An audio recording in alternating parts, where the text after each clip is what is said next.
sulok ng ating bansa, ginagamit ang wikang Pilipino sa paaralan, sa kalakalan, sa media at sa ating pang-araw-araw na buhay.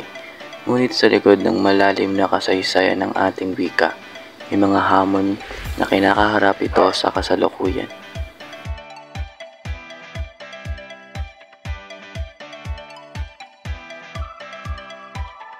Konstitusyon ng 1935, kinilala ang mga Pilipino bilang pambansang wika. Ipinaglaban ito ng mga ating bayani upang maging simbolo ng ating pagkakaisa at kalayaan. Sa larangan ng edukasyon, patuloy na ginagamit ang wikang Pilipino bilang pangunahing medium ng pagtuturo, lalo na sa mababang paaralan. Ngunit may mga issue rin na bumabalot sa paggamit nito, lalo na sa mga mataas na antas ng edukasyon.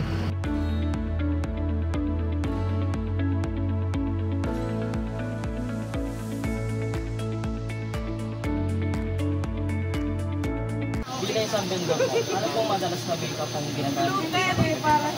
Siyempre, Tagalog. Bakit po Tagalog? Kasi dito ako nakatala sa Pilipinas. Hindi po ba mahirap may pag-communicate sa mga hindi po para po mag-Tagalog po? Hindi naman.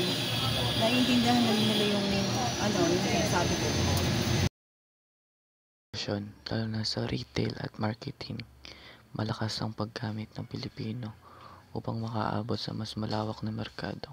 Subalit sa mga transaksyon formal at technical, English pa rin ang nangingibabaw. Saan ka mas comfortable yung Tagalog o English? Tagalog. Bakit Tagalog? Kasi nakasanayan ko sa bahay namin. Bakit hindi mo napili ang English? Kasi sa mga nasanayan ko sa mga pagkabago sa pamilya ko, Tagalog talaga yung pinili. Pero medyo may pagka-English. Yun lamang, salamat.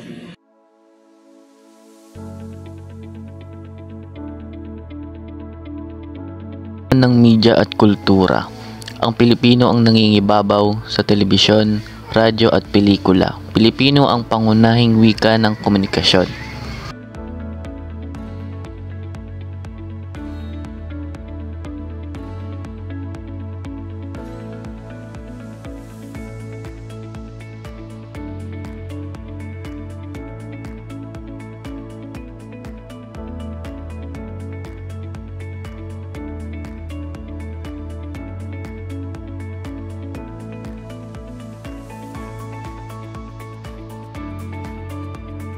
Nagagawa nating magkaintindihan sa away man yan o sa chismisan o kaya sa pelikula na atin.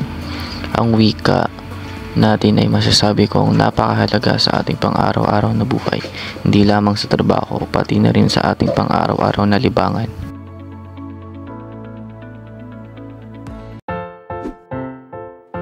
Morning, Josh! Morning, Tita Sexy! Naligo ka na ba? Bukas na lang, insan. Ikaw man eh. Yan ang pamilya ko. Sarap ng feeling kapag kasama sila. Uy, favorite ko to.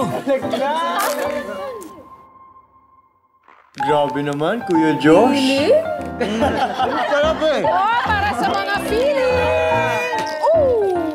Akin to. Rebisco. Rebisco! Magkakaiba, pero iisa ang gusto. Na-miss ko to. Ako? O Rebisco? Siyempre naman, yung Rebisco. Ang nagpapasarap ng feeling ko?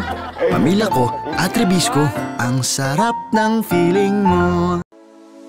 Sa commercial, lalo na sa retail at marketing, malakas ang paggamit ng Pilipino upang makaabot sa mas malawak na merkado. Subalit sa mga transaksyong formal at technical, English pa rin ang nangingibabaw. Ang Pilipino ay bahagi ng ating pagkakakilanlan.